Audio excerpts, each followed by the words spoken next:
now, Walter.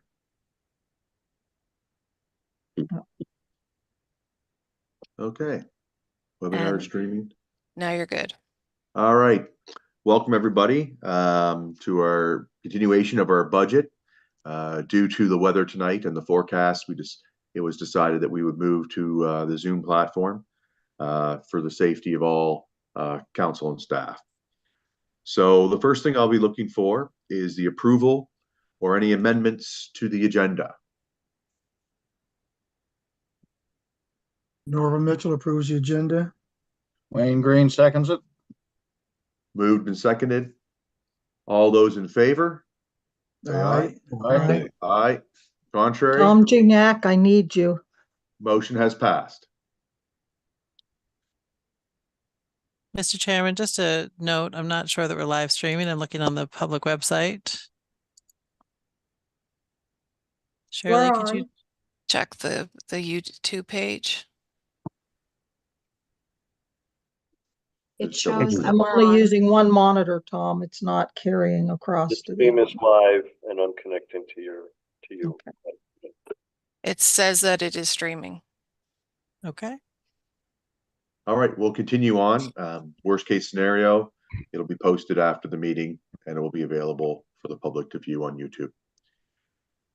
I would like to begin by acknowledging that we are Mi'kma'ki and the district is Spaganagity, the ancestral and unceded territory of the Mi'kmaq people.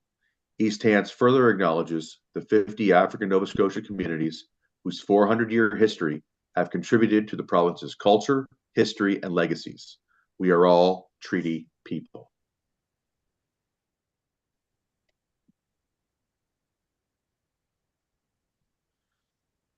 Next on our agenda for tonight, we'll kick off with the Director of Finance, Wade Tatry. We'll continue on with the budget adjustment list.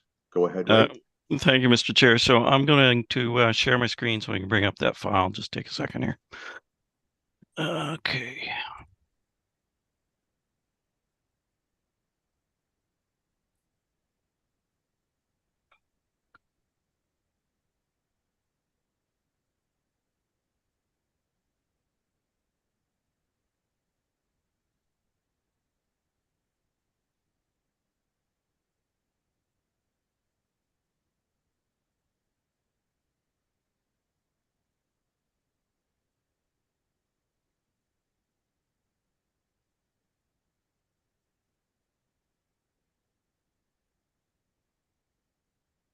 Okay, Mr. Chair. So this is a list of adjustments that we're proposing for the operating budget for 24-25. So we had originally given you a detailed budget on the January 30th initial meeting. Since then, there's been some changes that's listed here. An important thing to note, though, is as you go down here to the right and you look at the very bottom, it's all having a nil impact. In other words, no impact on the bottom line of the operating budget, no impact on any of the tax rates that we're talking about. The first three items are actually items that we've talked about during our budget sessions, and council has indicated either by discussion or motion that they would like to include or exclude these items. So one was a snow clearing item in Shuey parking lot. So that's adding 10,000. We have a beautification grants increasing the budget by 11,000. We also had a discussion of Nova Scotia Quality of Life Survey and decided to take that out. That was 15,000. So that's the first top three items there. But the next five items, this item, this item, this item, this item, and this item, are all items that we have noticed that should have been in the January 30th file that we gave you. But for whatever reason, they were missed and not included. So we're proposing that they go in. Talk about them quickly. The municipal property scoping. These are actually two in-camera items that are still on the ratification list. So I won't go into much details other than to indicate those are recently discussed about both in camera. One was for $15,000 and another for $35,000, both of very similar purposes of scoping work to be done. The next item was water access at Walton. In Walton, we talked about that again. That was an item in the fall. And if you recall, there was some dollars allocated for assisting in setting up that water access, plus also insurance. So only part of that got in the initial budget. So we still need to add a little over 21,000 to make that correct in the budget. This item here is computer hardware. We initially put an amount in the budget for $30,000, but further discussions that should have came out of the budget. So that's actually taking it out of the budget in corporate services. This item here was recreation planner, professional fees, an additional $20,000. If you recall, we had a discussion about that when the CAO went over the business plan. The budget itself, we were presented on January 30th, only included half of the related costs. So to correct that, we had to put in the other 20 that had been mentioned. The final item is really a kind of a correcting adjustment item. When we were doing the initial budget file, we put in the correct amount for revenues in relation to the Mount Uniacke Recreation Fund, but we didn't match it with the offset correctly. So this amount of $4,700 is an additional amount in the budget as well. So all in all, those are the adjustments that we have are proposing you so far in the whole process, Mr. Chair. And if there's any questions, I can try to answer them. All right, if anybody has any questions, raise your hand. I'll track the names down in a list and we'll go to you in order. First up is Councillor Mitchell. Thank you, Mr. Chair. I'm only getting part of the screen. I'm just on my laptop, so I'm curious how I'll get the full page going forward. I have 3 people covering the right-hand side of the presentation, so I'm just curious what I need to do. So I would mention, if you don't mind, Mr. Chair, can I just have a quick comment? Go ahead, Wade. Yeah. So yeah, no, I absolutely understand. I ran into that when I was first logged into. You can move that around, and maybe Tom can comment on it, but I do want to indicate that this is on your Council Online. All of this is on your Council Online as well. So, just as a follow-up when I mentioned that, but perhaps Tom can chime in, or somebody that's Okay, that was knowledge. better. Yeah. Top right, Mitchell, Council Mitchell. Top right and exit full screen or something. Tom's doing something, Eli. Thanks. Okay, so Councillor Mitchell's getting technical support. Okay. All right. Is there any other questions Thanks, in relation Tom. to the adjustments? Seeing no other questions, we'll move on to the next item on tonight's agenda. And I believe this is going to go to, Warden Rolston. Just wonder, do we need a motion for these adjustments, or will that just be collected in the main motion? I believe it's just housekeeping information at this point, because it's still all part of the draft budget. Thank you. Correct. Is CAO, are you taking the next item for the FCM delegation conversation? I can do that. Okay. So councillors, the next item on the agenda is for the delegation for your FCM conference. So we just need to know the conference is from June 6th to 9th. And we do need to know who intends to attend the conference. We have 5 people budgeted in your budget to go. The conference is in Calgary at that time. And we need to look for filling the slots of councillors to attend. Generally, the warden and the CAO are part of the delegation to attend that conference. But at this point, we look for council's direction, or committee's direction, I guess. Okay, first up to speak, Councillor Rhino. Can you hear me? Yes. Yep. I would suggest that just the warden and the CAO go, because that is something we can cut back on this budget, and maybe put that toward the lowering the tax rate. Next up to speak is Counselor McPhee. Thank you, Mr. Chair. Yeah, I can understand Councillor Rhino's position, but if we do go through with it, I would put my name forward to go. Last year couldn't go because of Suki, but she's gone now, so I would be available.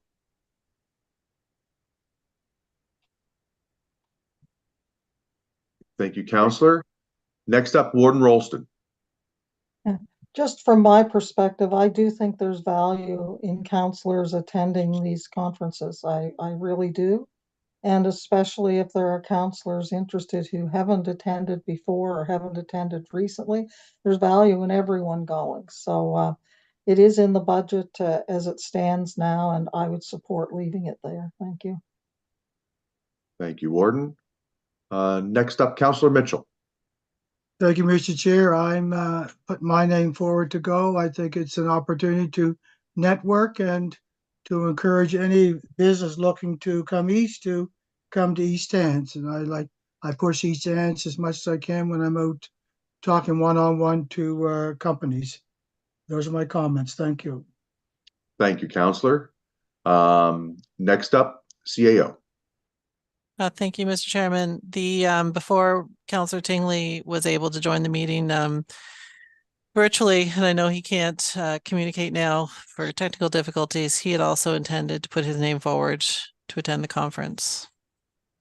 And I would also note that you have a fairly healthy reserve, so if there are others that want to go that beyond the 5, council can make that decision and fund those positions from reserves as well.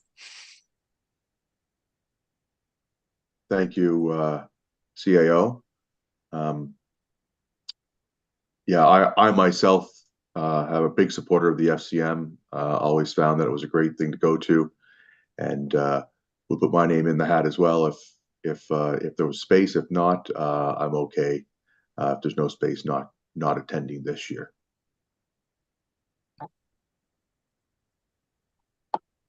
I'm just looking for my option to put my hand up. If you can't find your hand, you can just Maybe. raise your hand in your screen, and I'll put your name down. Okay, Councilor Garden Cole. Okay, I just want to make a comment, and I know I did this another time a couple of years ago. Being that it's possible that this would be my last opportunity, if work would allow me to do it, I would like to experience that before a possible, as I say, my last opportunity. It would be something that I would have to investigate, but could do it soon.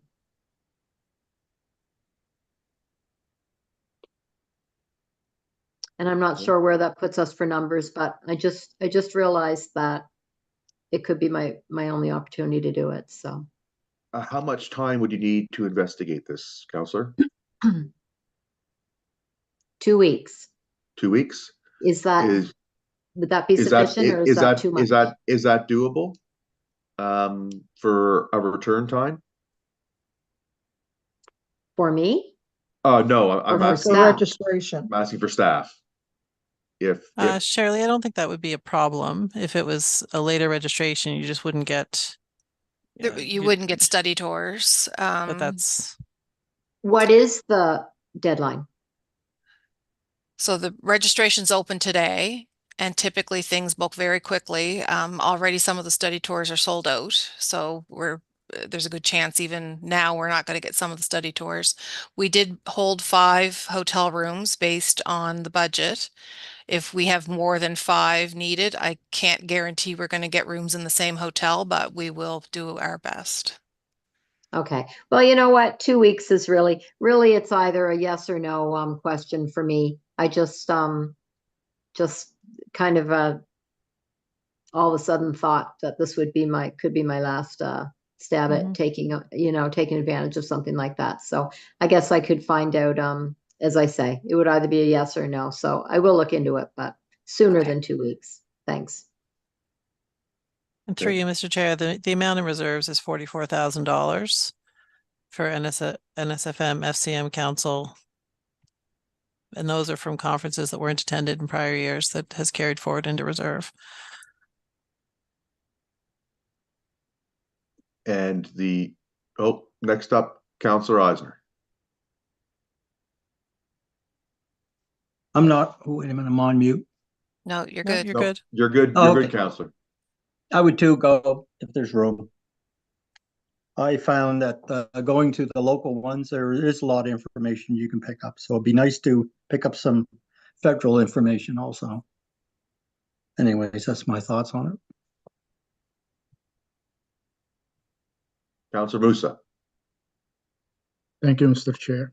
Well, in previous years, I think the councillors that attend the previous years should give, that's how we do that. They give like chance for the people, for the councillors that didn't attend yet. So I think we have too many now, and I never attended in 4 years too, so I'd like to go too. So I don't know how we're gonna do that, but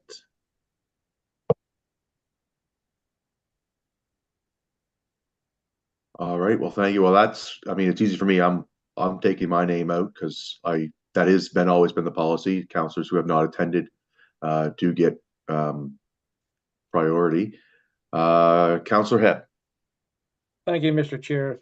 Yes, I think any councillor who hasn't attended these before should be given priority over ones who have been there, is my opinion. Thank you.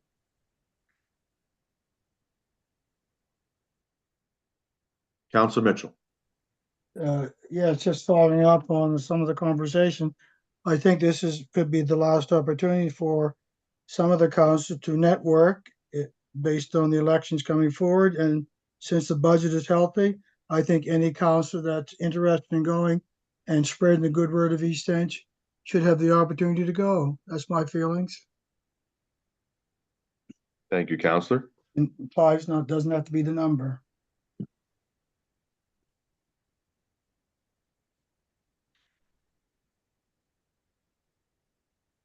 So as of right now, we have the warden, the CAO, Councillor McPhee, Councillor Mitchell, Councillor Tingley, Councillor Garden Cole, pending double checking, Councillor Eisner and Councillor Musa. I will say that. And Councillor Hebb. Was Councillor No, Head? not No, Councillor Hebb. He Councillor just Head does spoke. not want to Okay. go. No. Councillor And Perry, Councillor, Deputy Warden Perry. I'm taking my name out because I did attend last year, and where Councillor Eisner and Councillor Garden Cole have not attended before, I would say that they should be the number 1 and 2 priority, as well as Councillor Musa has not attended in a number of years.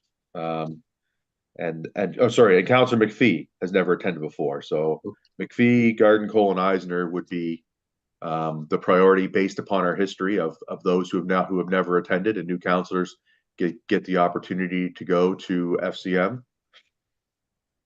Councillor Mitchell or Councillor Musa, Councillor Mitchell, and Councillor Tingley. So we'd look to see what the budget and cost would be. Do we have a rough estimate of per person and how many people could possibly go with our reserve? Do we have that number? Not off the top of my head, no. Off the top of your head. I believe from the reserve that the CAO mentioned earlier, there would be enough for everyone to go. Through you, Mr. Chairman, we budgeted about $3,300 each to go. So if you wanted to add 2 more people to your or 3 more people to your list, you're looking at about $9,000. And that would be 8 people total. That would be 8 people total. Councillor Rhino. Well, to me, I was there. I'm not saying it wasn't a good experience, but it was a personal experience. And really, when you come down to it, was there anything brought back to council floor that would help East Hants? I couldn't see it. And I don't think that by sending almost 3/4 of council that we were showing much restraint in a budget year. Thank you, Councillor. I do know from the last couple of years, there's been programs that we found out about at FCM that we have leveraged to save the municipality money on a lot of things, which has been of high value. Councillor Musa. Yeah, since there's 3 that never went before, I would like to pull my name out. I'm good. We have money in the reserves if you would like to go. So No.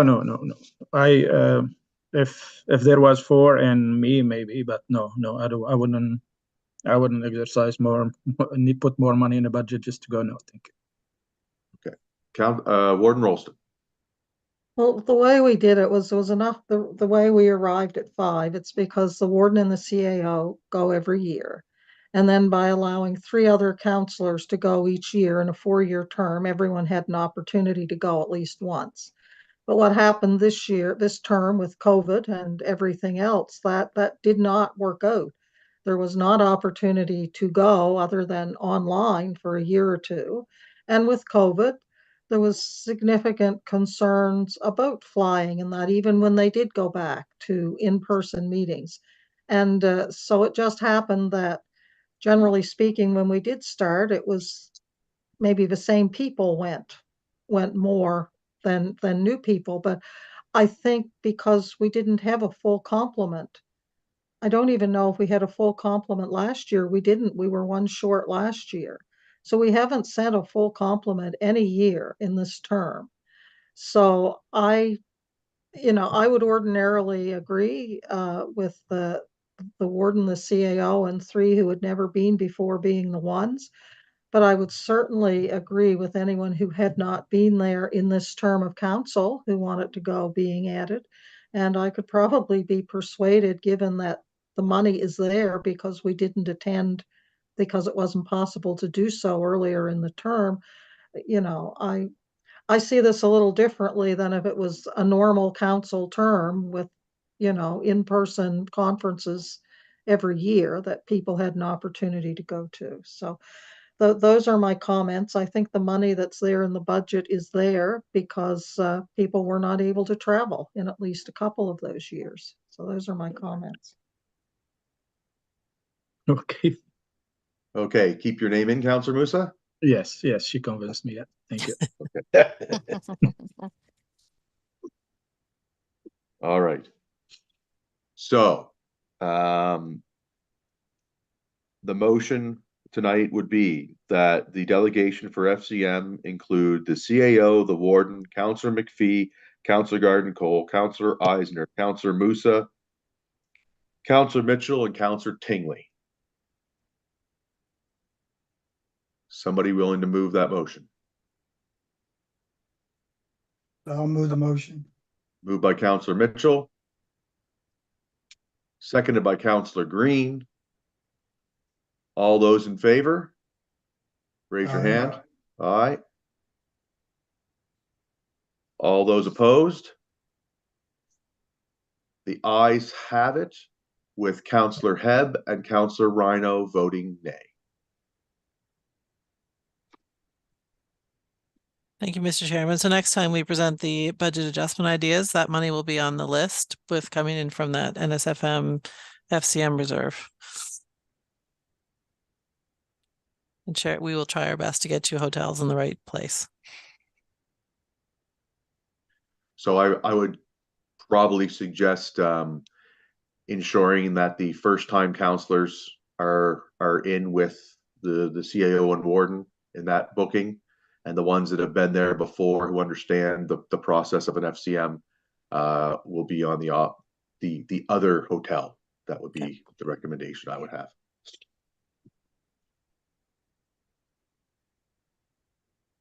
Okay, moving on.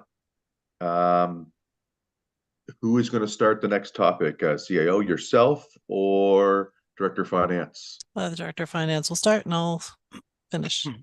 Okay, we now have the D-Transfer Tax Report. Go ahead, Wade. Thank you, Mr. Chair. So I'm going to share my screen again so I can bring up the files. Just take a second here. And there's going to be two files on this agenda item, D-transfer tax. Hopefully. One is the actual report. So we do have a second report, and we do have the policy document. So before I click into one of those documents, I just want to talk about, where we've been and kind of summarize our process so far on this issue. So this issue, as I understand, started back in February of 2023 with last year's budget process, and a motion was made to bring forward a report on D-transfer tax prior to the next budget. So a report was brought forward and discussed on January 16th. There was lots of discussion and comments at that point in time. And from that meeting, another motion came forward that essentially staff to bring forward policies in relation to the D-transfer tax and the urban service rate grant, and also provide some ideas with regards to budget options with regard to the D-transfer tax. So that's what we're doing. We're bringing forward draft policy and a second report, and the CAO and I are going to tag team a little bit on this, and I'm going to start off with the first couple of items. It's important to note that these three items are going to require some decisions by council on how they want to go on each item. The first two items are actually quite interrelated, so I'll talk about those. And the report itself does include the recommendations from staff, but of course, whatever council thinks is appropriate. So the first thing I want to talk about is the draft policy that's coming forward here. And I'm going to open up that that document just to have a gander at it. Pull it up. So the draft policy, the motion that came out of the January 16th was that we're to come back with policies regarding DTT and urban service rate grant. However, after looking around at council's existing policies, I noticed that council already has a budget management policy in place, and I thought it was efficient and effective if what we do, instead of bringing forward two new entirely very short policies relating to budget matters, is that what we could do is take the existing policy that council has in place and modify it with regard to the issues that we're talking about. So I just wanted to briefly show you, this is the existing policy that's here right now. And from the perspective of making revisions to it, there's only two sections really that would be changed. One is under the objectives, and we've added providing appropriate guidance to the CAO regarding the draft budget documents. So that's just one section. And then towards the end, inserting a whole new section that is talking about specific budget items or specific budget matters, because that's essentially what we're talking about. So here they are here.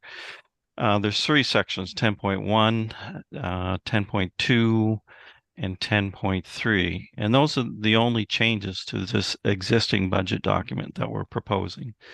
The 10.1 is D-transfer tax. 10.2 relates to the portion of D-transfer tax allocated to reserves. And section 10.3 is the growth, what's referred to in this revised policy as a growth management grant, but in actuality, we're talking about what we've talked about before is the urban service rate grant. So I wanted to show you what essentially we're talking about from proposed changes to this existing policy. Now, all these sections that we're talking about are really replicated in the report that I'm going to refer to in a minute. And any questions before I move on to it? But essentially, these sections are in the report, and we're going to be talking about that. Okay. No questions. Continue on. Okay. Okay. So I will bring up the D-transfer tax report and blow that up. Okay, so as I was saying, there's essentially three issues to be determined for our 24-25 operating budget relating to this issue. I'm going to talk about two of them, which are very much interrelated, and the CAO is going to talk about the third. So the first two that we're going to talk about, there's actually kind of a first part to it and a second part of each of the two sections. One is how do we treat these issues from the perspective of the existing budget draft that you now have in front of you, 24-25, because the wording of the policy changes talks about when we bring forward a budget in the future, an initial draft thereof, how do we treat that? So we've already brought in an initial draft forward to you, so we really have to focus on two components here of these issues. One is how we treat it for 24-25, and how do we treat it in the policy going forward. So I just wanted to make that distinction. So this is the recommended motion or motions that staff is putting forward in this report. As you can see, one is summarizing what I'm going to talk a little bit more about how we treat 24-25 from the first two issues of the amount of detransfer tax and what we put in reserve. And the second one is talking about the policy as it's worded at the moment. So just going on to the second page, though, the second page, really this section here, amount to budget for detransfer tax, and this other one, amount of detransfer tax to set aside in a general reserve, are the two options or the two issues that we're talking about. So as you read through this report, you're going to see that essentially what we're recommending in relation to one, the amount of detransfer tax to report in the budget for 24-25 is $3 million. And we're recommending $3 million. And remember, the current draft that you have in front of you says $2.123 million. So it'd be increasing it like $877,000 is what we're talking about. So that's what we're recommending for that component.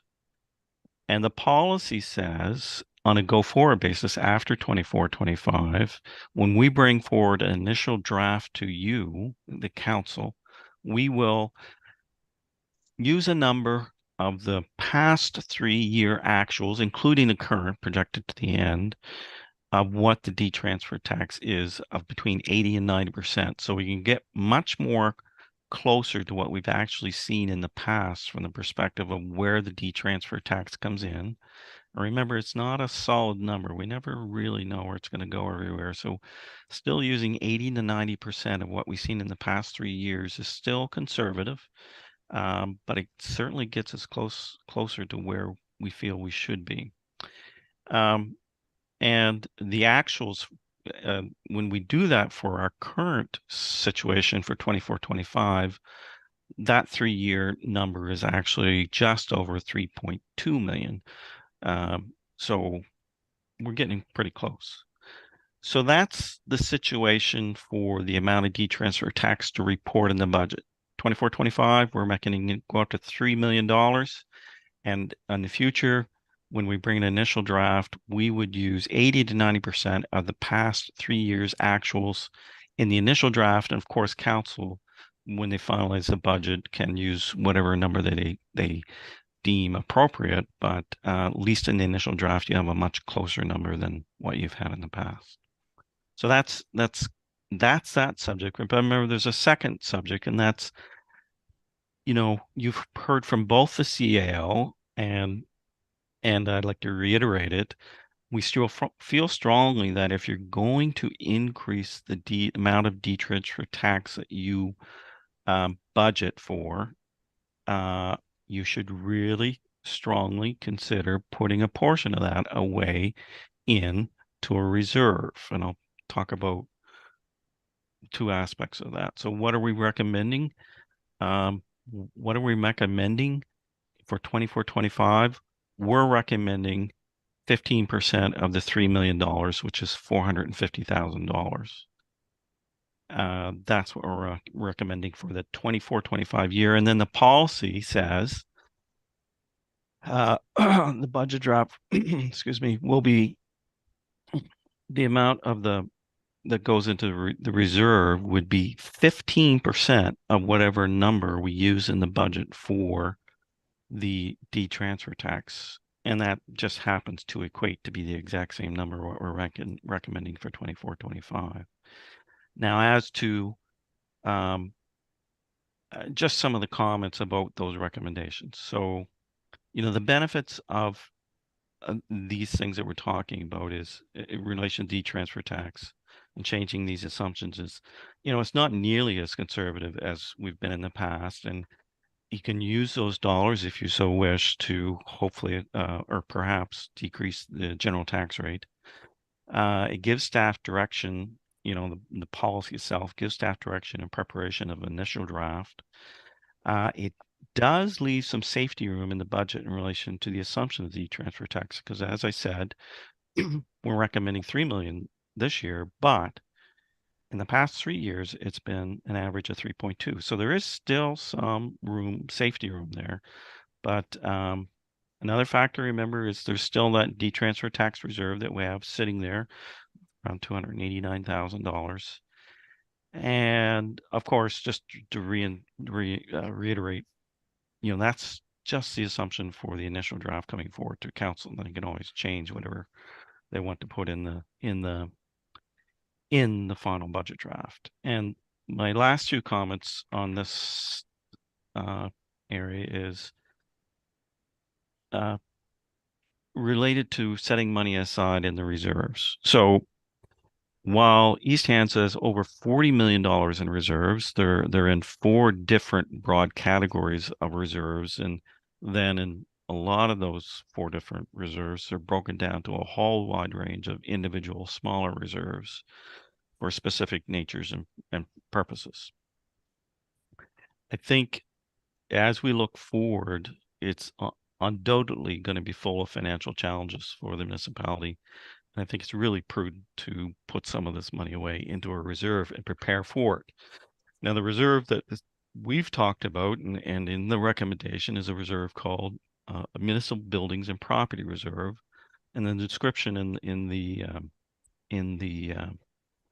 report is it's a funding for a variety of general tax rate purposes, including land purchases, tourism sites, building construction, building repairs, office space, and business park developments, all general tax rate issues.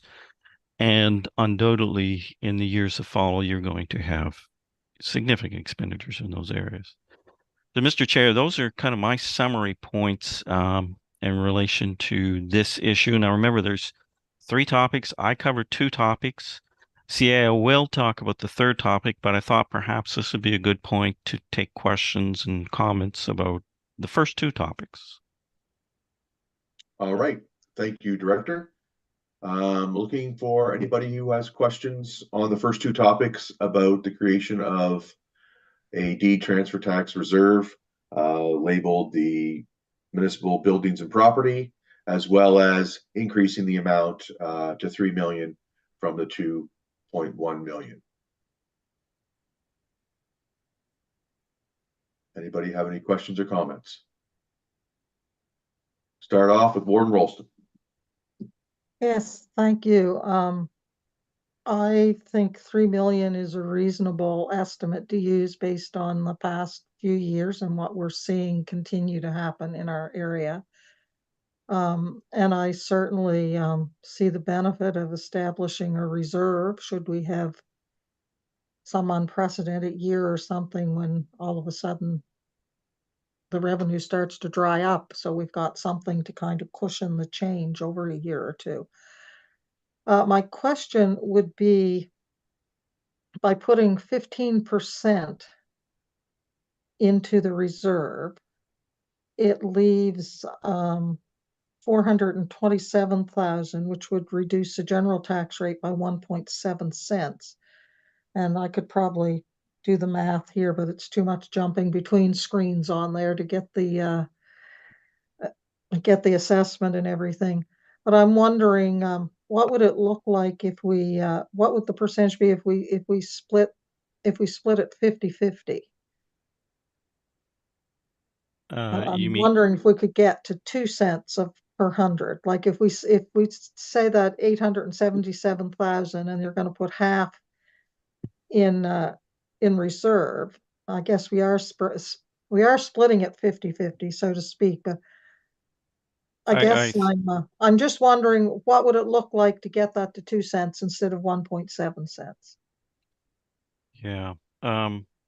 So if you recall in our budget presentations, in one of the other days in the budget meetings, the dollars required to reduce the general tax rate is approximately $247,000, I believe it was. Mhm. So, what did we say? So 247, Yep. we said 247 times 2, it's 494, and what did we say? 427 that we have? 427? 67 CAO, does that make sense? 877 less if you wanted to take 495 off of it instead. So you'd put 381,000 in reserves, which is 12.7% of your D-transfer tax at 3 million. Again, that wouldn't affect the policy because the policy is on a go-forward basis document. Right. Just to clarify that. Well, I guess my thought being that, as we've often discussed in these meetings before, this is kind of I'd like to say it's an extraordinary year, but we don't know if it's going to be or not. But times are tough for people out there. And and I'm speaking personally, my comfort level with the 3 million is fairly high. So to put in that amount into reserves with what's already there for this year, and to try and reduce the tax rate by that 2 cents this year would be, I think would be good. 1.7 cents is good, don't get me wrong. But yeah, and I guess every year you'd be looking at the same, but yeah.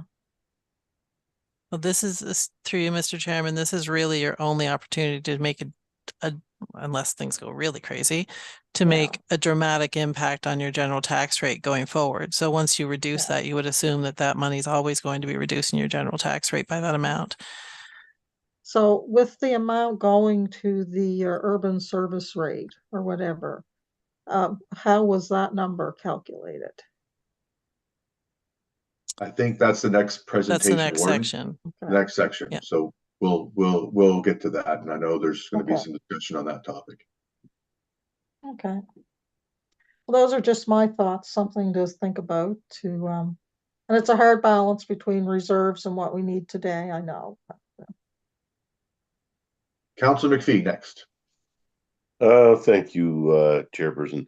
Yes, as the warden, when I was reading this earlier, I thought the same thing. It'd be nice to get to 2 cents. I'd kind of done the calculation myself and thought it was probably something we could do. So I would certainly support the idea of reducing the reserve a bit and getting 2 cents off the tax rate. Anyway, I'll leave it at that. Thanks. Thank you, Councilor.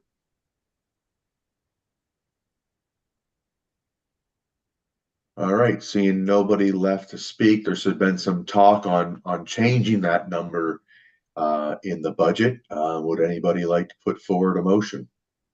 Mr. Chair, I just want to clarify with the CAO on this. I wasn't getting the exact same number if we're going to state dollars. I was getting $360,000 going into the reserve.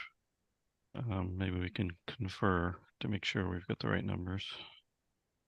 I was assuming, Madam Warden, that you would want to just do residential, not commercial. I think 360 is probably with commercial in there as well.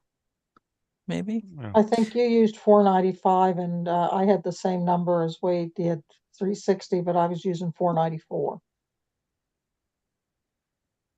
So I guess the motion for this committee to make would be that the draft budget be set at 3 million with a transfer to reserve, or with a 2-cent reduction and the remainder of the difference to be transferred to reserve.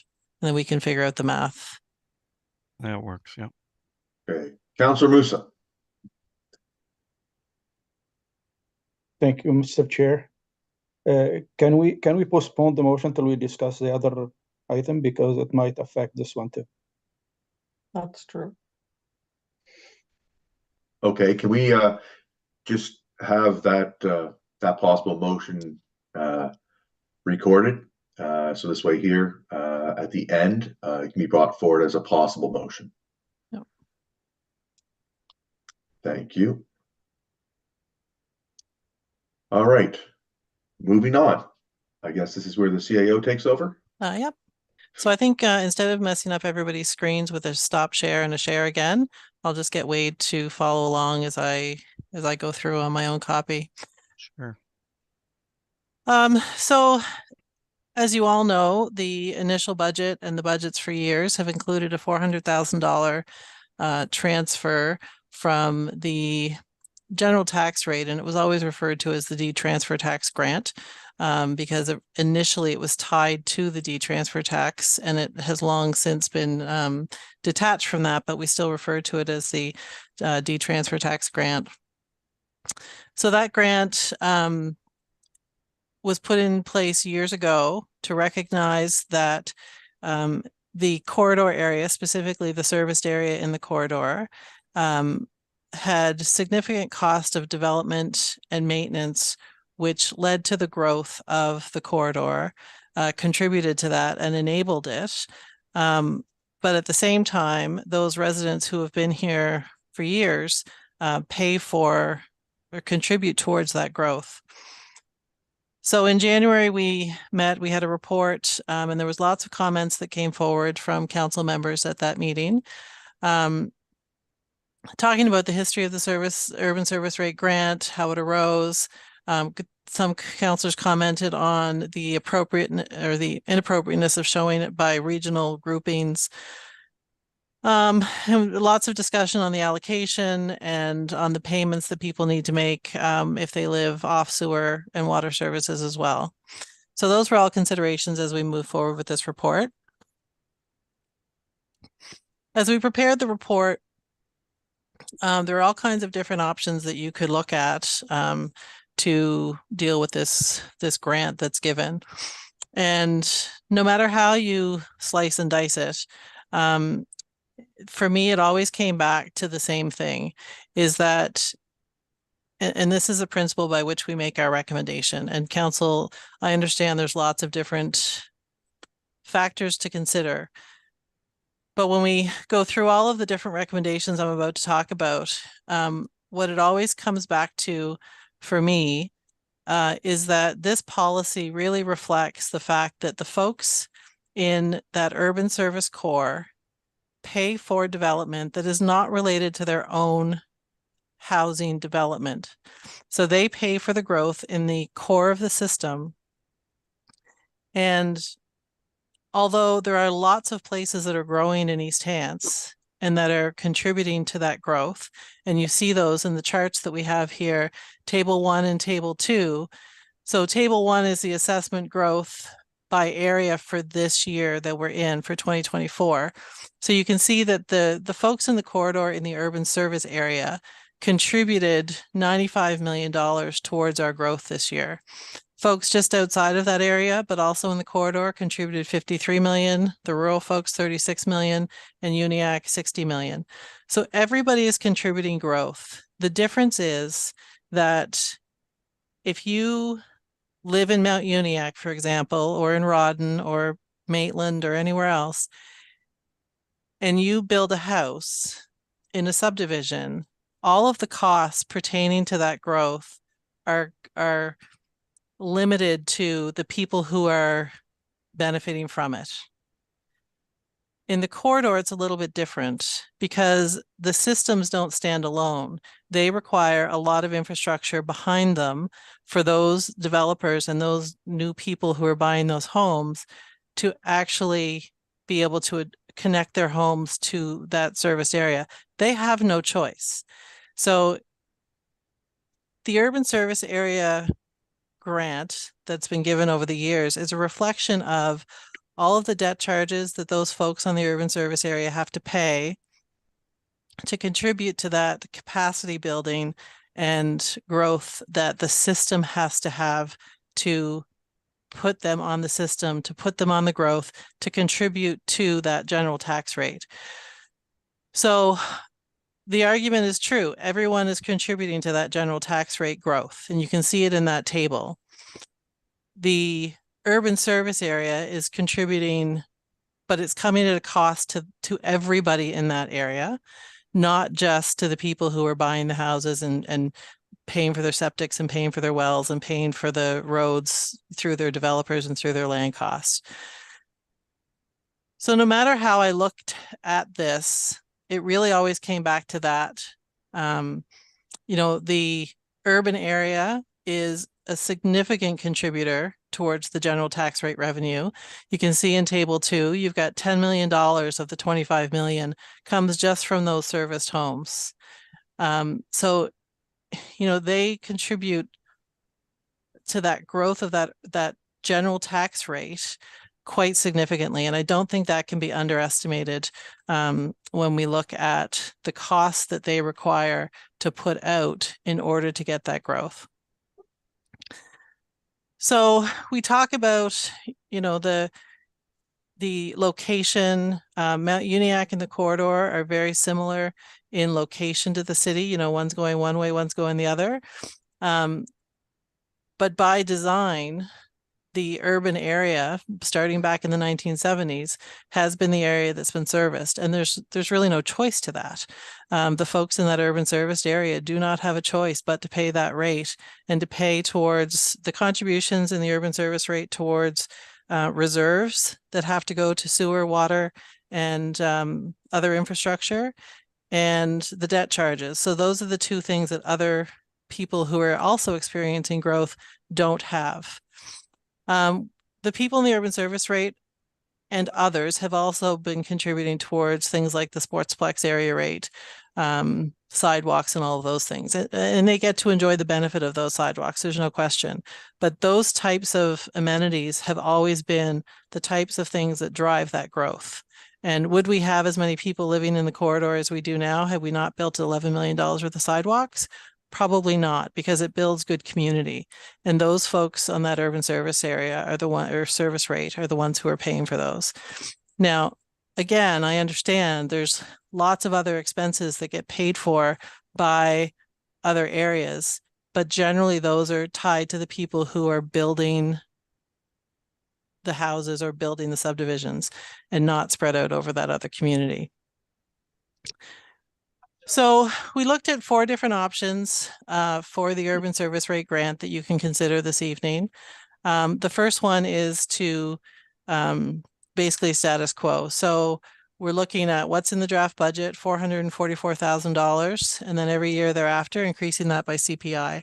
And that is what we have put forward as the recommendation. The second option is to would be to 430,000 and keeping it at the same amount that it is now. So basically keeping that grant status quo from last year's budget. I think what you'll find in the end is after a number of years, that grant will have not kept up with the intent of council. And maybe that's, the way that this council wants to go. The next option is $344,000. So that would be reducing it over the next 5 years and then slowly reducing that grant so that it comes down to 0. So that would be a reduction of $86,000. And then you would, the last year that an amount would be included would be in the 28-29 budget. So over those 5 years, you could reduce your general tax rate by about 1.5 cents, 1.7 cents-ish. And you would have to increase your urban service rate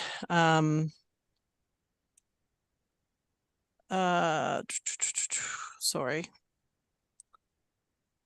Your urban service rate would increase by 1/4 to 1/2 cent per year. And then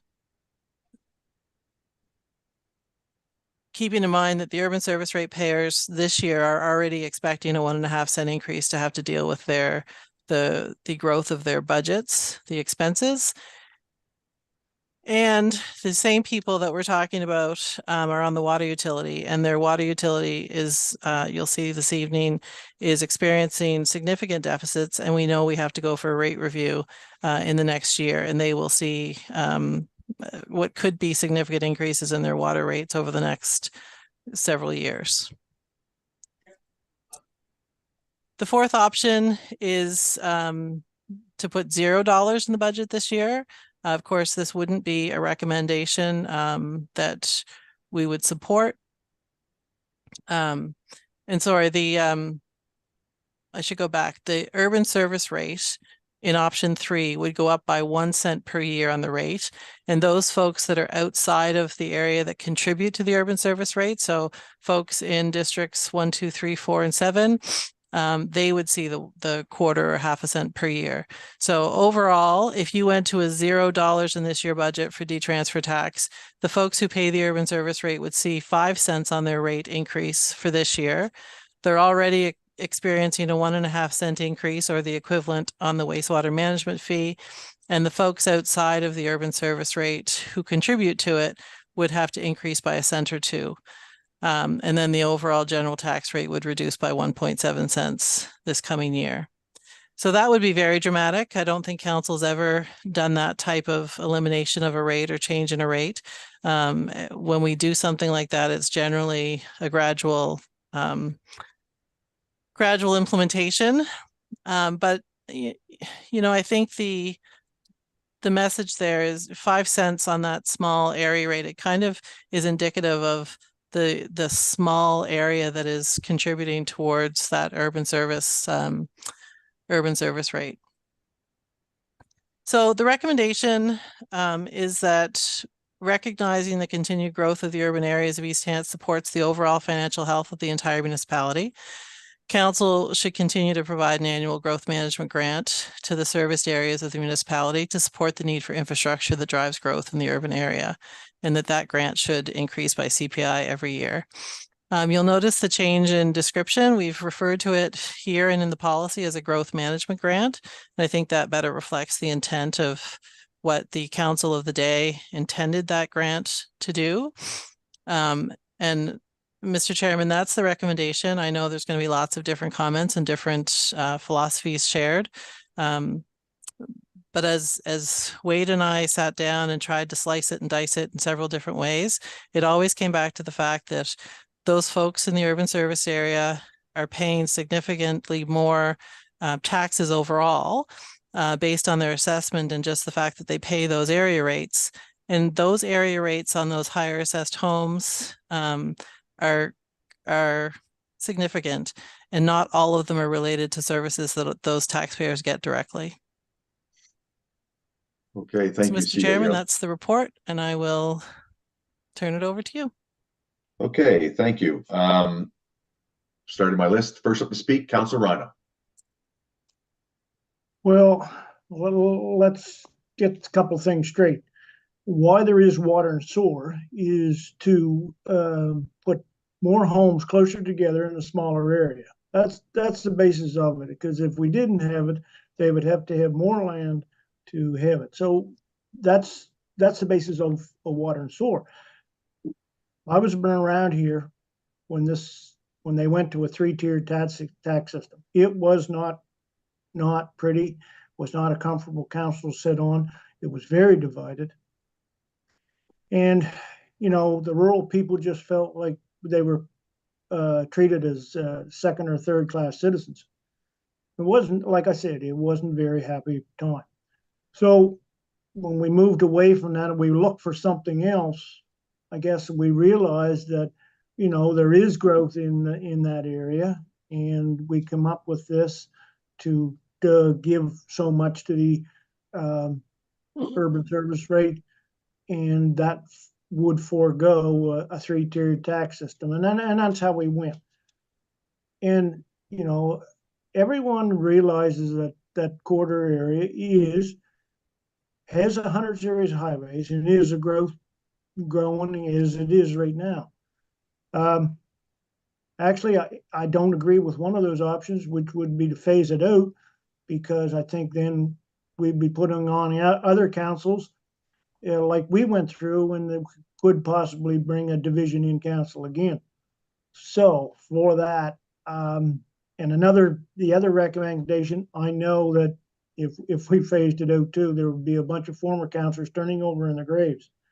So I really, for right now, I'm not saying I could support it for years to come, but right now, the grant for a growth of CPI each year for the next few years, I would say that's my more favorable option. Thank you. Thank you, Counselor. Next up to speak, Warden Rolston.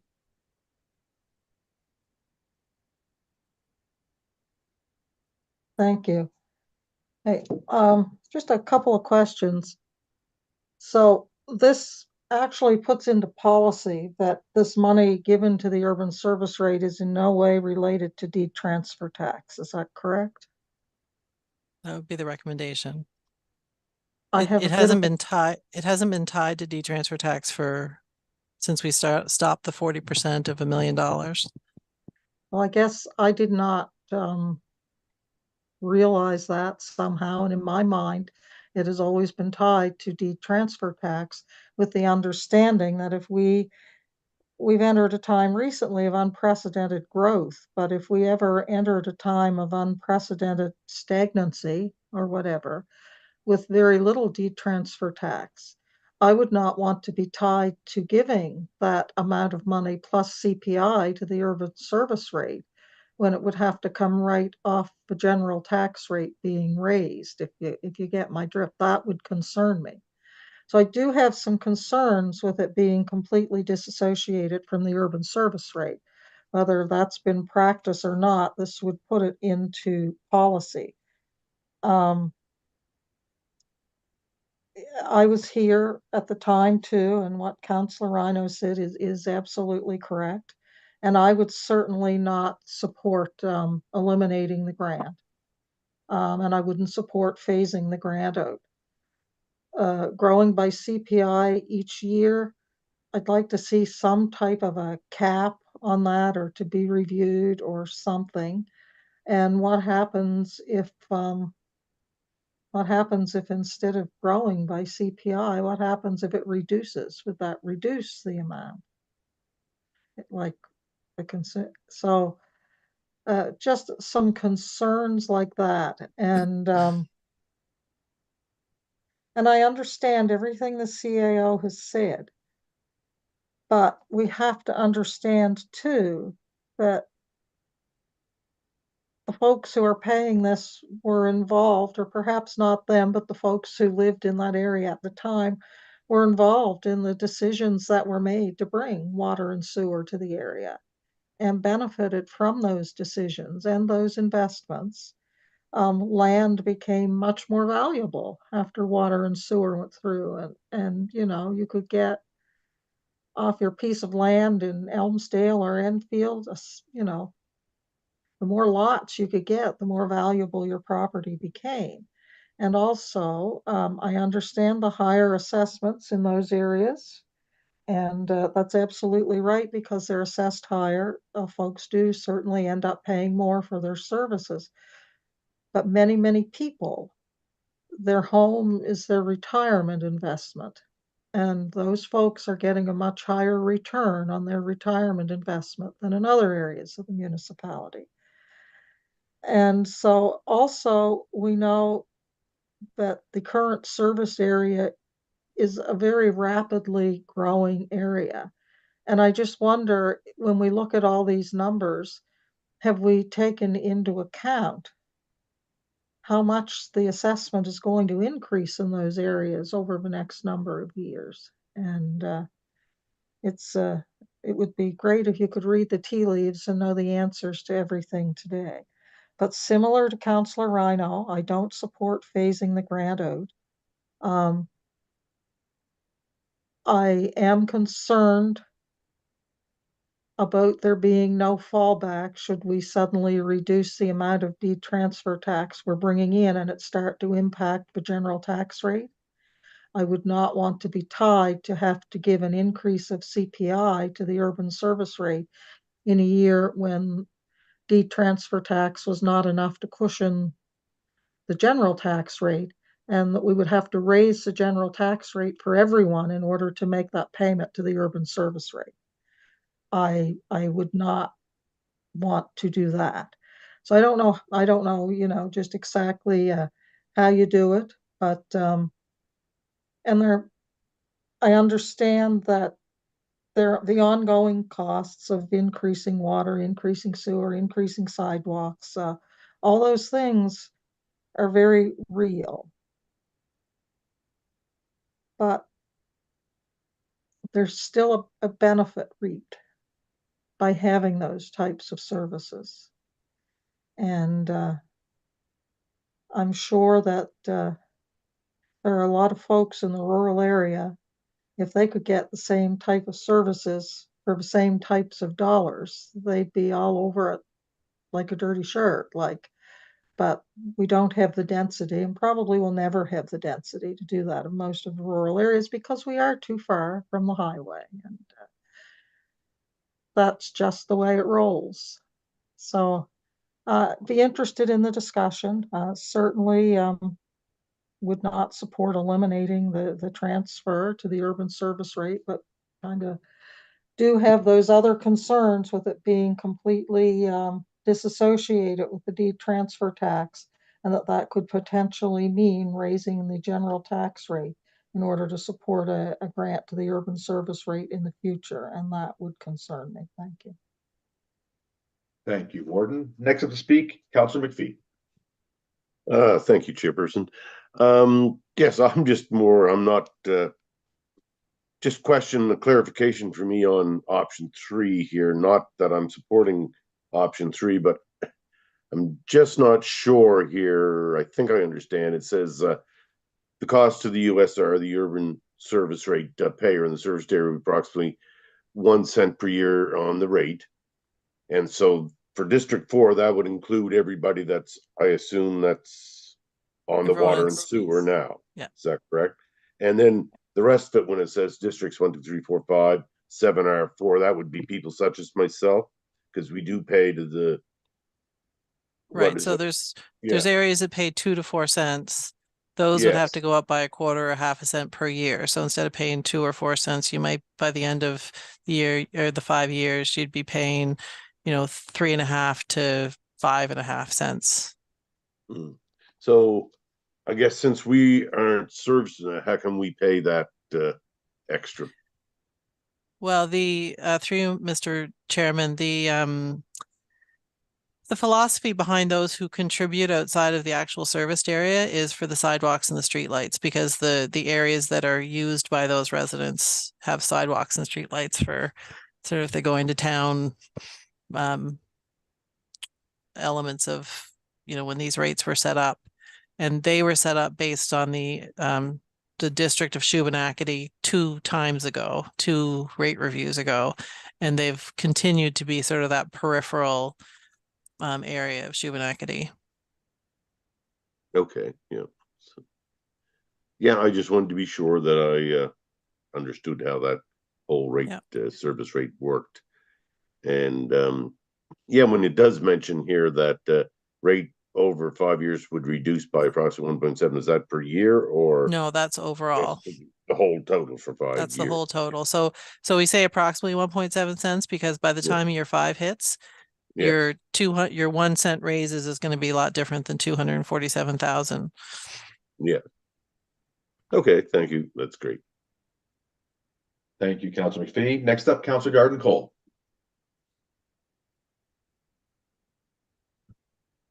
Actually, I just had my hand up, Chairperson, because I wanted to scroll up and reread the other options.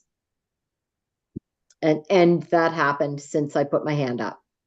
Okay, thank you, Counselor. Next up, Counselor Musa. Thank you, Mr. Chair.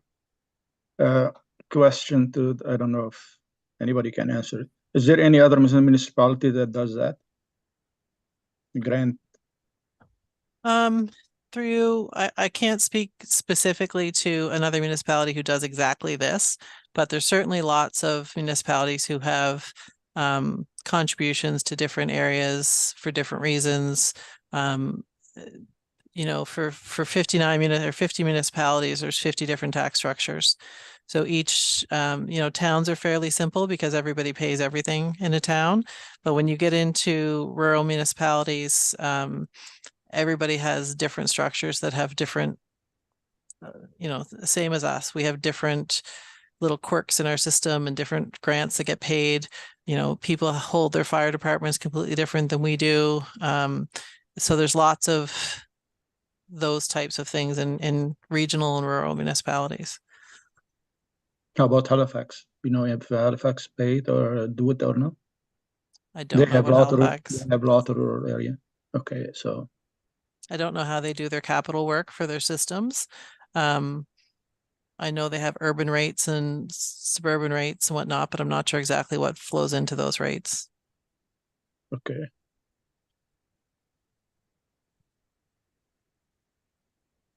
Anyways, so it's a tough one to deal, especially on Zoom. But I can talk about my area here. A lot of people, they want sidewalks from the school to the post office, but we cannot do it. So if we get the grant too, we probably can.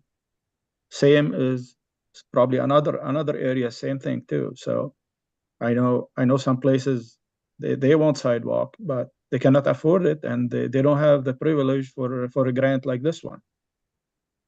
And since I came on council, I was told, I actually asked a question about the gas tax rebate, and they said, well, the corridor have a lot of infrastructure, and that's what they use their money for. So with the grant going there, this money end up for a brand new swimming pool. So they did it to themselves, I think. Like they step a bigger step than they can afford.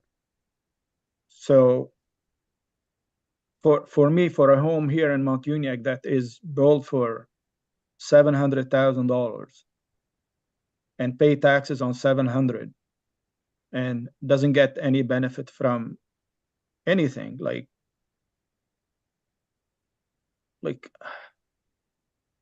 anyway, when we talked about it last time, we said we should, let's say a house in Rawdon, new build, they're gonna pay 22 cents on $100 for fire department. Can you imagine how much that? What? 24. 24 cents on $100 per assessment. So do you think that's fair? Like, why don't we try to reduce those, like the fire rate somewhere else? I'm not saying about taking that off, but instead of reducing the general tax rate by 2 cents, give that money to the rural areas that support their fire department, to support their education, their recreation, and keep the general tax rate. They're getting 5 cents. We could get 3 cents instead of the 2 cents that you're offering now. I don't know why. I'm not in favor of reducing the general tax rate by 2 cents and reducing the urban service rate by 5 cents. So they got their 5 cents. We're happy with the 3 cents. We're happy with our, like, there's something we can do without taking it away, but we gotta work together on it. So I don't know what other councilors thinks about it. Like, I know in Tom District, there's a lot of $1 million home. Probably they can afford it, but they need break on their taxes too. So same any other area. So I don't know if we can come to a different system that probably support the sportplex instead of the urban service rate. So this way all the corridor can have break. I don't know how we're gonna do it, but I don't think one meeting here on Zoom is gonna do it for me. Thank you. Thank you, Counselor. Seeing nobody left to speak, I'd like to turn it over to the warden and Councilor Mitchell has his hand up. Councilor Perry, oh, there he is. Counselor Mitchell. sorry. Thank you, Mr. Chair. Sitting here looking at listening to the comments, I'm concerned that the people that are generating the 62% of the transfer tax, they should be getting a break. And like they're saying that, yes, we have things that the rurals don't have, but we also pay for the things that sidewalks, street lights, et cetera. And if our water utility goes down or has a major catastrophe, then all the ones on the urban service rate, we have to dig in our pockets. My neighbors are digging their pockets to cover the costs. So yes, everybody has costs, but like in Councilor Tingley's email, that should the money in each district be spent in each district? And that's the question. I'm sitting here listening to the arguments about dropping the general tax rate 2 cents or so, but there are needs in the quarters just same as there are needs in the rurals and in Mount Union. I have a lot of residents complaining about the tax and the taxes they pay, and for what they think they're getting overall. So I'm concerned that if the urban service rate grant or that is taken away, that there'll be more people upset. They're trying to balance, and like everybody says, that people are struggling. Yes, the people with high assessments, they're struggling too. So I think option 4 is the best option going forward. And if we can reduce the tax rate, that's fine. If we can help out the rural fire departments, that's also fine. But I don't think we should be eliminating anything that tries to benefit the growth areas of the municipality. Those are my comments. Councilor Mitchell, I believe you said option 1. Option 4 would Option be 4. to get rid of the grant. Option Okay. 4 is to get rid of the grant. Okay, which is the one to keep the grant? Option 1. Option 1. Option Okay, 1 is your sorry, status Mr. quo. Chair. Option 1. I Can didn't we mean flip to to put words in your option mouth, one? but Can we bring option 1 down when he's talking about it? yeah, Wake, you. Option 1 is status quo with CPI.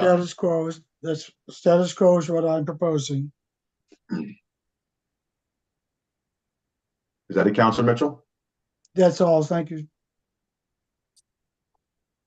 All right, thank you. Now I will turn it over to the warden, and I'd like to speak on this topic.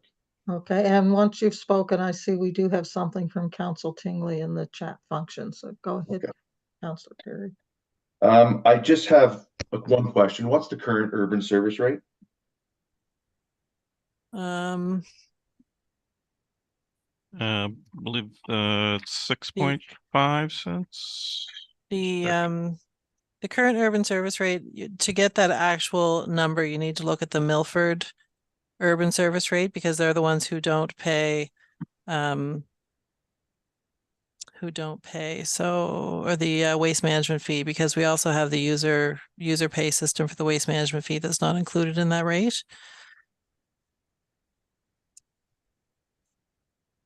Just 1 second.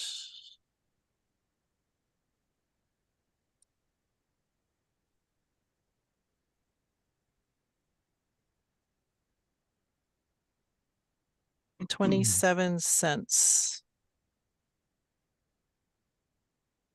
27 cents. Oh, just 1 second. Sorry, Counselor. If you're talking about infield and you're talking about residential area as an example, you have 6.5 currently.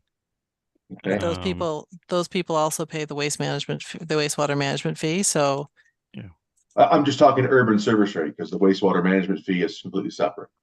Well, the wastewater management fee plays into it. Okay, So you're, sorry, the Milford Residential Service Levy without the surcharge is 0.235. So right. 23.5 cents. Okay. And if option 4 was to go in, that would go up by 5 cents. Yes. So it'd be 28.5.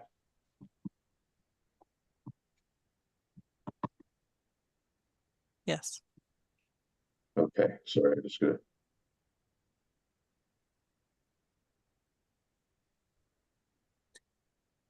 And then just to, the Shubenacadie and the Milford folks pay the 12.5 cent surcharge on that as well. So the 23.5 cents is your basic urban service rate charge. And then 2 areas pay 12.5 cents for on top of that.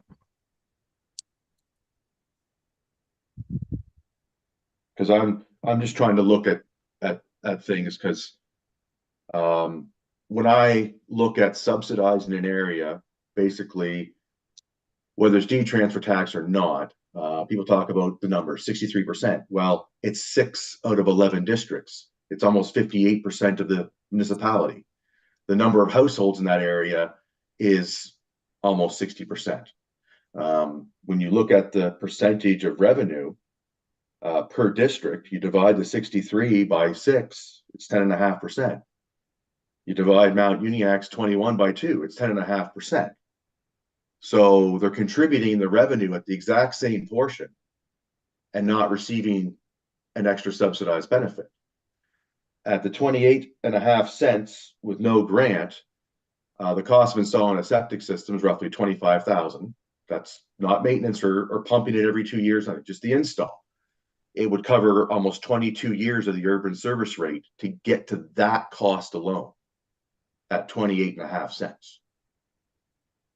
So, you know, the people in the rurals and the people in the growth areas in like Mount Uniac and the non-urban service rate area of the corridor, the non-serviced area of the corridor, they're paying that extra 20 some odd years just to get a septic. That has nothing to do with the maintenance of it. It has nothing to do with getting it pumped every year. Then you add your well on top of that, and then you add your water clarity systems and everything else, and you're looking at, you know, 30 to 40 years cost it would take of paying the urban service rate to catch up what they invest initially just to get their system. So when I talk about fair and equitable use of municipal money, when you see that it's all being contributed roughly at the same rate, you can't expect, if we don't have the rural area, we don't eat, right? So what's your value on being able to eat? Doesn't matter how many people you have. And I was told when I came on council many years ago, the majority of the gas tax rebate was used to help with the major projects in the corridor area because it was, the conditions meant it had to be used there, which was fine. The other side of it was that this grant was to help spur development. It was meant to increase development in the area. Well, we have a situation now where the urban corridor is pretty much all planned for development as it is right now, and major development. And we have areas in the corridor and a lot of residents that come that speak about not wanting any more development.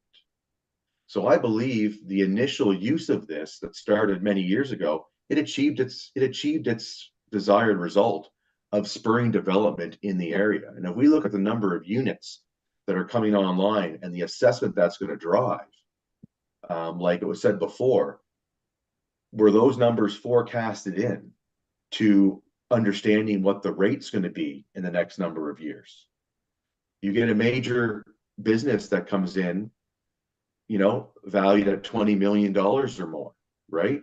You get apartment buildings coming in at $5 to $8 million, right? This is going to dramatically increase the revenue on the urban service rate. So have all those numbers been factored in? Because the toughest thing for me and every counselor that's not in the serviced area is our residents always ask, why are we paying for stuff in the serviced area? from our taxes. And I was always told you're paying for what you use, other than we pay for the swimming pool as part of the general tax rate. And now we're going to subsidize the urban service rate as part of the general tax rate. So that means everybody in the municipality is going to pay to subsidize the urban service rate and the pool, whether you live in close vicinity of it or not. And those are two really tough things to look at. I mean, we're at the point now where I don't think we'll ever get back to a 3-tiered system. So I think that's a moot point. We talk about East Hants being one. And when you have, you know, two districts in Mount Uniacke contributing the exact same percentage and receiving, you know, none of the extra benefit, the pool's not here. All the stuff that was built in Mount Uniacke came out of our recreation funds. And now we changed the policy, and now the general funds help fund some things. But it was all after Mount Uniacke paid for their own stuff to be built. So this is one of the things it's frustrating for me as a councillor from Mount Uniacke, seeing the number of homes and our assessment. If you look at the average assessment of the top 4 in the whole municipality, 3 of them are unserviced. Grand Lake, Southeast Uniacke, and Mount Uniacke is number 4. So 3 of the top 4 revenue by average household are not in the serviced area for average home price. Now there's less homes in that area, but the average is higher. So these people are paying more tax. And I don't think that it's fair to be subsidizing one area that has already received a subsidy for a number of years to spur that growth, and that growth has now happened. It was done for a set reason. And like anything else, any of our nonprofits that we deal with, if they can't maintain their balances about what the cost and the benefits are, right? You look at the benefits of being in the urban serviced area. And I mean, I look at the all-in tax rates, and the all-in tax rates for some areas were $1.10, $1.12, and Mount Uniacke was 95. So for an extra, you know, 14 cents, sewer, water, sidewalks, right? And then you divide that, what it would cost for a septic, you're looking at 30 years, right? It takes 30 years of that rate difference to make up for what it is. So to me, I can't support option 1, because I don't think it's fair and equitable for everybody in the municipality, because you have all those people that don't have sidewalks, that aren't on sewer, because the water and wastewater is calculated differently, that, you know, don't have the amenities as a result of that being there. And if you look at the business parks, the amount of the cost of the land, the development, you know, it's all beneficial to have that. And it should be paying for itself. It shouldn't need to be subsidized by a grant or from the general tax rate, because what I'm hearing is that it hasn't come from transfer tax for many years. It's been coming from the general. Is that correct? That it wasn't tied to, it had to be tied to something, but if it wasn't tied to transfer tax for a number of years, what was it tied to? To you, Mr. Chairman, I guess, through you, Madam Warden. When this grant first went in place, it was 40% of the transfer tax up to $1 million. That was the maximum. So when I say it hasn't been tied to transfer tax, that 40% has been irrelevant up to $1 million, because it's been set at 400,000. And transfer tax has continued to grow. I mean, it wasn't growing with but it's always been referred to as the transfer tax grant, but it's all the same pot. So the transfer tax goes into, it's just general revenue. So although it wasn't the general tax rate, it was the general revenues of the municipality.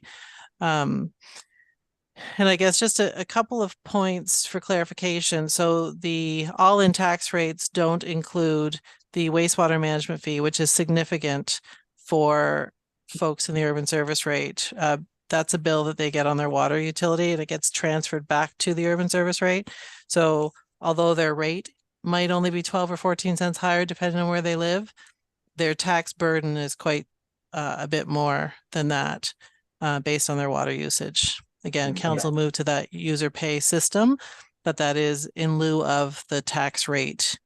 If they weren't paying that wastewater management fee, they would have that 23.5 cent rate as well. And that's why for my calculations, I'm just using septic. I'm not using well, fuel filtration systems and all that, because now you're adding another $20,000, which could be another 15 to 20 years. Right, but that water bill, that wastewater management fee doesn't include the water bill either. There's also another water bill on top of that, $2.40 per cubic meter. Just to clarify, so we understand what the tax burden, not the tax rate that is in these documents, or the tax rates in the documents, not the tax burden. And I just look at that this area has been contributing at the same rate as the developed area for a number of years. And as Councillor Musa said, there's been little investment in this area. And every time we've commissioned something, we had to pay for it. We had to pay for our own recreation study because it couldn't be done in a certain amount of time. And it just seems like from where I'm sitting and with my residents, that if it has something to do in this area, there seems to be money coming from everywhere to help for it, right? I mean, when you use the numbers, and it's in every report, about 60%, well, it's almost 60% of the municipality. It should be that high. It shouldn't be at 2% or 20%. When you have the majority of homes and the majority of districts, 6 of them, you should be at that rate. And you got to look at the areas that aren't at that rate, that are producing above their way, that are not getting anything. So, you know, it's, to be fair and equitable, everybody should benefit equally. And that's where I come down to. And whether it's a phased approach to allow people to manage it in the future, or getting rid of it altogether, those to me are the only 2 options, because it's the only thing that's fair and equitable for all residents of East Hants. Because like it shows right in the graphics on the table, Uniac and the corridor on serviced provide more. They're more of the growth. They're more of the revenue. So those 2 areas alone would be subsidizing, when they're more of the growth, which means they're getting more transfer tax. That's also where part contributing to this. So it's not, in my mind, set up to be a fair, equitable system. I understand where it came from and what the purpose of it was, but I believe that grant has fulfilled its purpose by spurring development and growth. And I don't think if that grant was to go away, it would stop any growth at this point, because things are growing at that exponential rate. And I think whether that money gets redistributed somewhere to allow other initiatives, and maybe doing things like was mentioned before, maybe it's more beneficial to have a portion of it go to aid in the sportsplex fee, because it hits more people in those generalized areas. Maybe it goes to hit, you know, other things in different areas, but the ability to use the money from the transfer tax for overall benefit of all residents in the municipality should be the paramount focus of council. By only having a portion of the population benefit above the rest, I just don't see it being fair and equitable when we're talking about understanding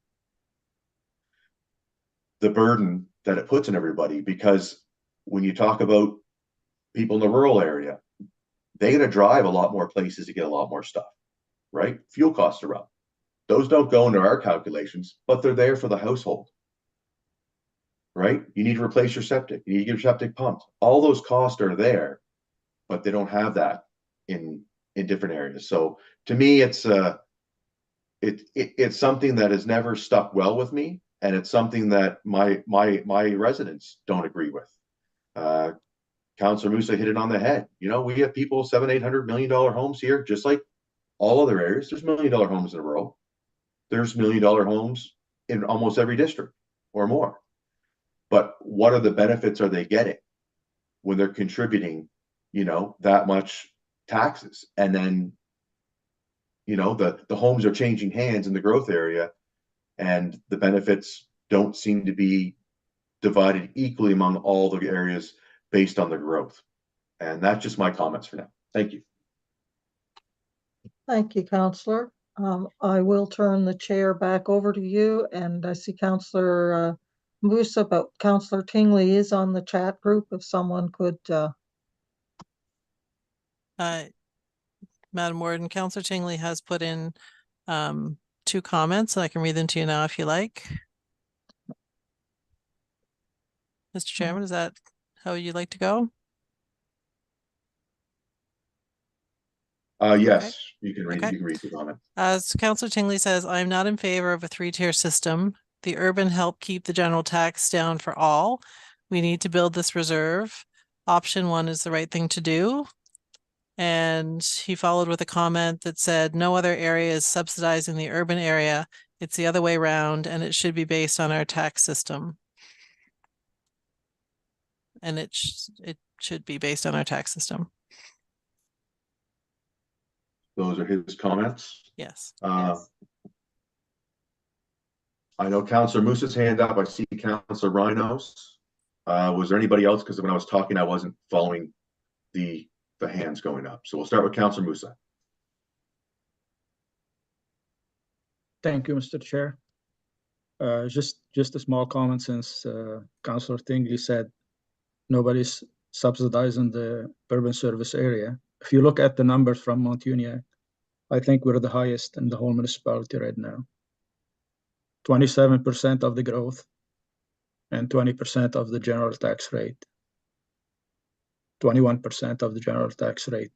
I don't think anybody, like, probably if you take Elmsdale, they will be more. But if you take the average district in a corridor area, they won't touch us. They won't come near us. So that's, I'm not saying about 3-tier. Just correction to Councillor Tingley. And I have to admit that when I read the report, I felt some offended, because when you say that the people, the resident in the urban service area have to pay for a water bill, do you think our water comes for free here? I need a bag of salt every week. That's $8 times 52. Add it up. We need electricity to pump the water from our well. If the pumps go, we have to pay for it. They don't have any of that. So I feel offended when they say somebody have to pay for their water. You don't have to. I pay for my water. It doesn't come for free. I have to test it every 3 months. So nothing comes here for free. And it's not taxes, but it's expenses on our household. So we should look at all residents equally. If I contribute a general tax rate, but I have some hidden expenses, is like taxes on me every year, every month, every day I have to pay it. So I felt offended by that. And one more thing. Oh, what was it? I'll let Councillor Lino go. Probably I need to remember what's what.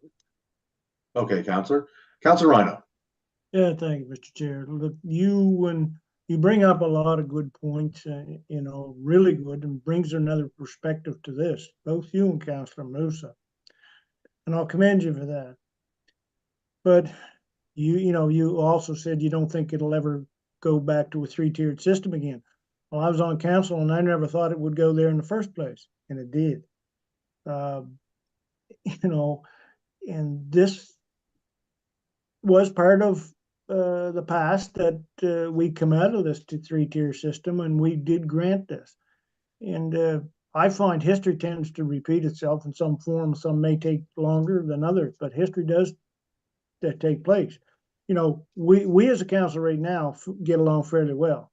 That's not to say that the new council may not. And they hate the quarter area councilors. may have a different opinion than some do now. And that could just turn this thing right around again and put could possibly bring up a three-tiered tax system again. It depends on the individual and who's there. So I really don't like to gamble with that.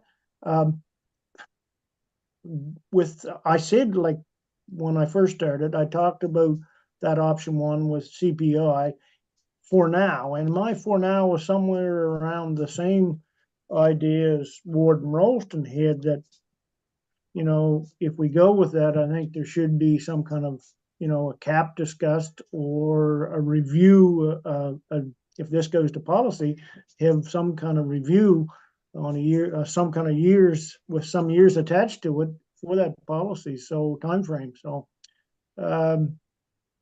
you know, you bring up a lot of good points and very true points, but I'm just leery that if we eliminate this going to the urban service rate, what will former councilors take on? And then we could be back to a three-tiered system again. So, and I lived it, and I think you really have to live it to appreciate it. It was not good. So those are just my thoughts. Thank you. Thank you, Councillor. Back to Councillor Musa. Thank you, Mr. Chair.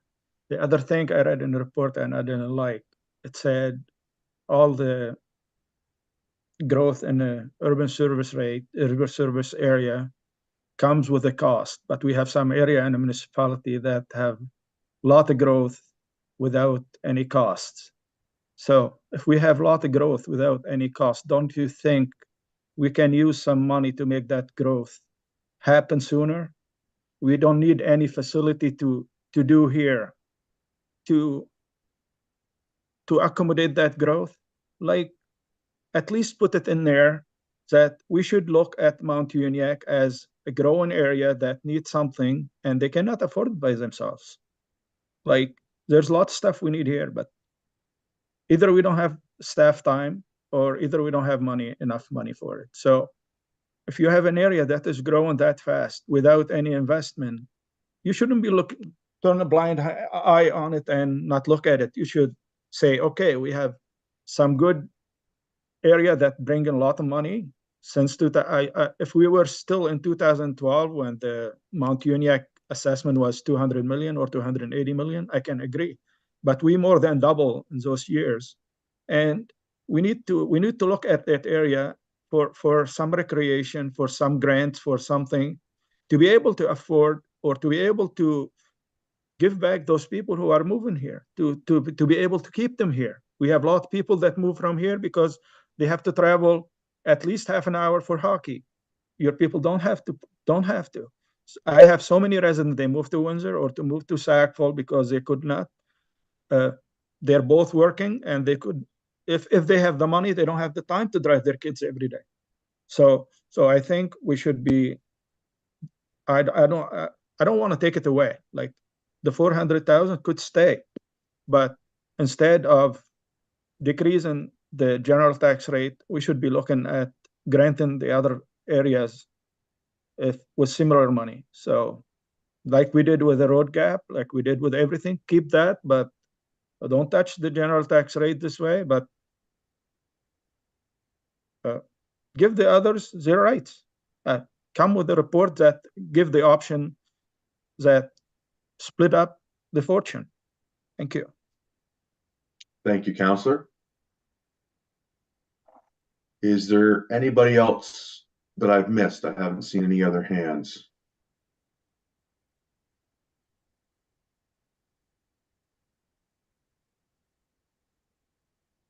Okay, nobody has left to speak. What's your will, Council? Put the motion on the table Councillor on Rhino. the screen. Wade? We really don't need to put forth a motion tonight. If people want to think about this and go back and mull over what they've heard to this evening, and then we could bring this motion to deal with this before the end of budget presentation. I just don't think we need to feel rushed in trying to get this solved tonight. Next up, Councilor Garden Cole. Thank you, Mr. Chair. And Councillor Rhino took the words right out of my mouth. With everything that everybody has said, valid points for different options, I just don't feel comfortable voting on any of this tonight. And I strongly would suggest that we not go ahead and make a motion this evening. Thank you. So Councilor Garden Cole, are you going to make a motion to delay this for a future budget meeting so we have time to reflect on this a little bit more? I would like to make a motion that we delay this until future budget meetings so we can allow us time to reflect on it a little bit more. Thank you, Mr. Chair. I'll second that, but I don't believe we need to do it. Seconded by Councilor Rhino. On before the motion, Councilor McPhee. Thank you, Mr. Chair. Basically was going to say that I wasn't prepared to vote on a motion tonight, so I will be supporting the motion. Thank you. On before the motion, Councilor Musa. Thank you, Mr. Chair. I would like to amend the motion that staff bring another option that we already discussed here about keeping the grant for the urban service rate and discuss option to offset that grant for the other areas. Thank you. So there's a motion to amend. Yes. To have another option provided when we reconvene on this. Is there a seconder to that amendment? Seconded. Seconded by the warden. Is there any discussion on the amendment? Question. Seeing no discussion, question's been called. All those in favor of the amendment, raise your hands. 1, 2, 3, 4, 5. Those against? Motion has carried with Councillor Mitchell voting nay. Okay. Any discussion on the amended motion? Question. Question's been called. All those in favor of the motion? Say aye. Aye. All those against? Aye. Motion passed. So we will bring this back at the next, at a future budget meeting with a fifth option. Mr. Chairman, can I ask a couple of clarifying questions? Absolutely, CAO. So the bringing back an option to grant to the other areas, is that the other growth areas or the other areas, both urban and rural? I think the way the intent of the motion was that at the urban service rate, individuals are receiving the benefit of the urban service rate grant. A similar grant of similar value should be distributed amongst the remaining residents to assist their areas on their local rates. So in The areas fire where, department. in areas So where in there are areas that no where other, they're not paying the urban service rate. So it could, so for example, in Enfield, around Grand Lake, there's a streetlight rate on their own independent streetlight rate as there is in 9 Mile River. So your intention would be to subsidize those types of rates. those or a portion of the fire rate that had to be increased above the average or something like that. It's basically for staff to come back with options to provide equal relief across the municipality, equal to the grant given to the urban service rate. I believe that was your intent, Councillor Musa? Okay, it doesn't have to be equal, but Or something similar. And your intent would be to increase the general tax rate to do that. That could be offset by the 4 cent, the money that we use to decrease the general tax rate. Okay. The other question I had is, do you want some kind of language in your policy around sort of a certain percentage up to a maximum D-transfer tax, like tie it back to the D-transfer tax with CPI increases? Should be for discussion. Okay, I know the warden had mentioned that earlier, so I just wanted, do you want us to prepare that? I think, Yeah, I I think mean, if, right now we're at 40, what percent of a deed transfer tax? 10%. What We're at percent a are very we at small percentage. Yeah. of $1 million? Say 43% up to $1 Yeah. million. That's roughly where we're at now. It's right now you're at 40% of 1.1 million.